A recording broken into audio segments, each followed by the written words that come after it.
एक डॉफल मेयर करके Austrian company, एक यूमा करके, तो मैंने हमारे लोगों को कहा ऐसा नहीं, सब वर्ल्ड के टेक्नोलॉजी को बुलाओ।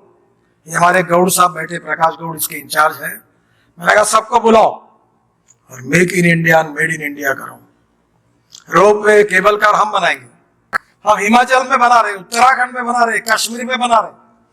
उत्तराखंड में वायबिलिटी नहीं थी, वो हाइड्रो पावर तैयार करते हैं। मैंने उनको कहा 5 साल के लिए 3 रुपए यूनिट से पावर दे दो।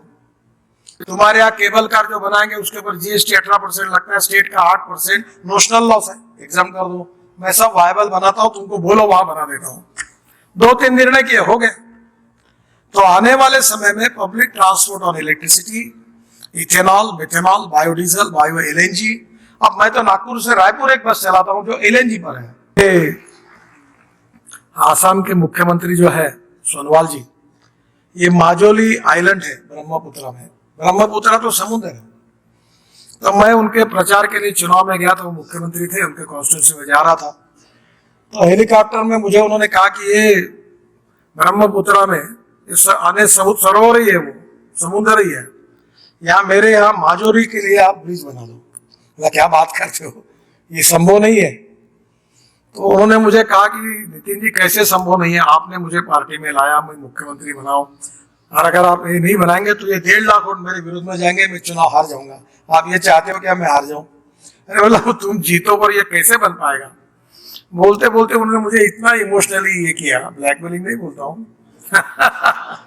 जब मैं उतर गया तो मैंने बोला क्या करूं क्या करूं, तो मैंने घोषणा कर दी कि मैं ब्रिज बनाऊंगा।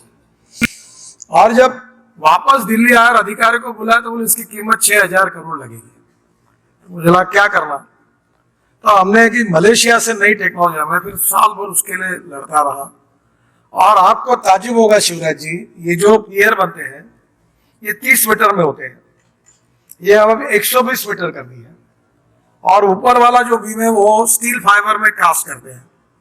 अभी पुणे में इसकी फैक्ट्री खुल गई, देश भर में खुल गई, मध्य प्रदेश में भी खुलवा दीजिए, इंदौर के पास। और उसकी कॉस्ट जो टेंडर निकला तो 6,000 करोड़ वाली कॉस्ट का ब्रिज 650 करोड़ में बन रहा और उसका काम शुरू हो गया। मैं अपने शहर में इसके काम पे लगा हूं, और इसलिए ये पेट्रोल डीजल को हद्दपार करो। सुदर्शन जी कहते थे प्रॉब्लम एक है कि आउट ऑफ बॉक्स जो भी कहता है उस पर लोग ही विश्वास नहीं रखते। लोग छोड़ो घर के भी नहीं रखते। एक दिन शाम को मैं खाना खा रहा तो मेरी पत्नी मुझे बोल रही थी कि तुम क्या बोलते हो कि पानी से हाइड्रोजन निकलेगा, हाइड्रोजन से गाड़ी चलेगी, हवाई जहाज चलेगा। मेरा ही आपके ऊपर विश्वास नहीं बैठता तो लोगों का कैसा बैठने वाला है। तब मेरे ध्यान में आया कि ये जब बातें होती नहीं तब तक किसी को विश्वास नहीं होता। मैंने तुरंत फोन किया विक्रम किर्लोस्कर को, टोयोटा का चेयरमैन को। मैंने कहा विक्रम तेरी हाइड्रोजन की कार मुझे चाहिए। बोले क्यों? अरे बोला तू हाइड्रोजन की कार जो है जापान में बनी, मेरी पत्नी मुझे पूछती है कि तुम कुछ बोलते हो उसको, मेरा विश्वास नहीं बैठता, तो तुम मुझे हर कार चाहिए। और मैंने हाइड्रोजन की कार लाई, और वह हाइड्रोजन की कार में दिल्ली में घूमता हूं, मर्सिडीज से भी अच्छी है।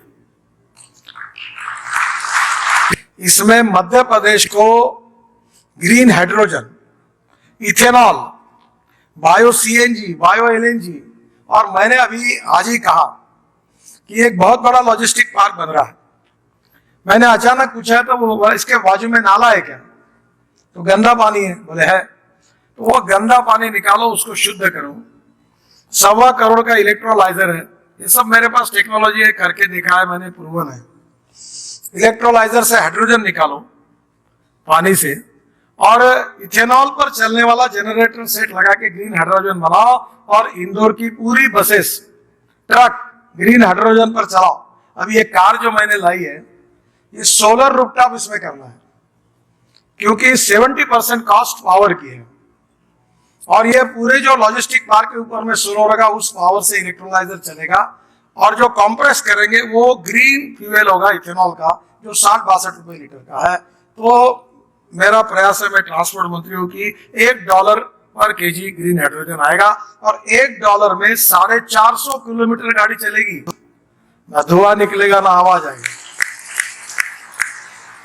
अब मैं डीजल पेट्रोल के गाड़ी में बैठता ही नहीं हूँ, मैं इलेक्ट्रिक की गाड़ी में बैठता हूँ, इलेक्ट्रिक बस में बैठता हूँ।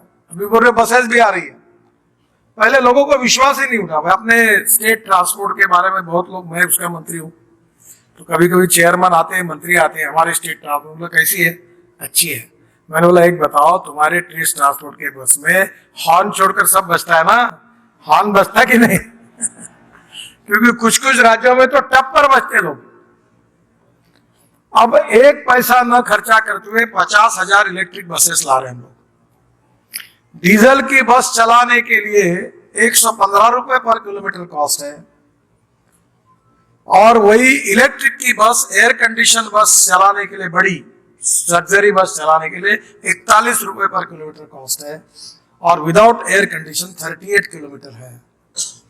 भारत सरकार 50,000 बसें सब ला रही है, आपको भी मिलेगी।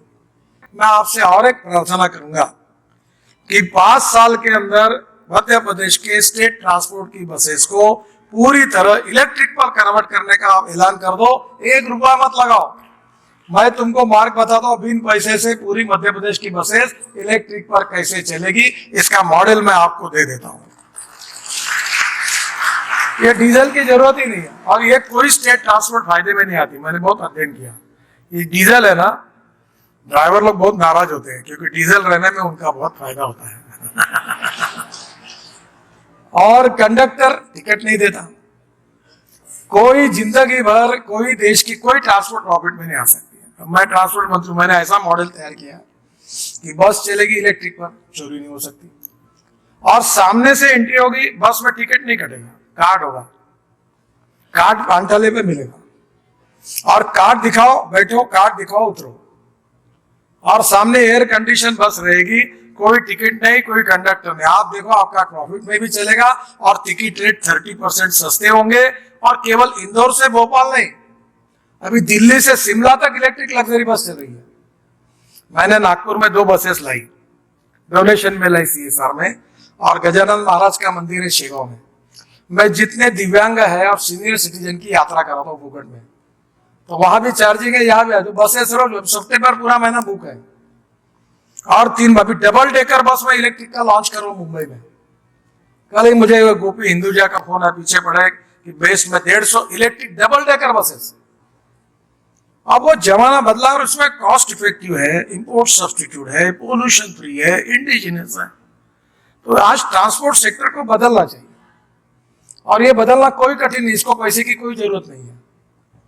मैं आपको 15 रूप में बना रहा हूं, मेरे पास इनोवेटिव मॉडल्स है, कोई पैसे की कमी नहीं है हमारी। इसमें हम लोग निश्चित रूप से जनता को राहत दे सकते हैं। और टिकट रेट, मैं जिम्मेदारी के साथ कह रहा हूं कि आज डीजल बस में जो ट्रांसपोर्ट के टिकट रेट है, वो एयर कंडीशन में जनता को घुमाकर 30% कम हो सकते हैं। कोई कठिन नहीं है उसमें, और इसलिए इंदौर को ये जो मास रैपिड ट्रांसपोर्ट चाहिए, ये निश्चित रूप से मैं मंजूर करता हूं।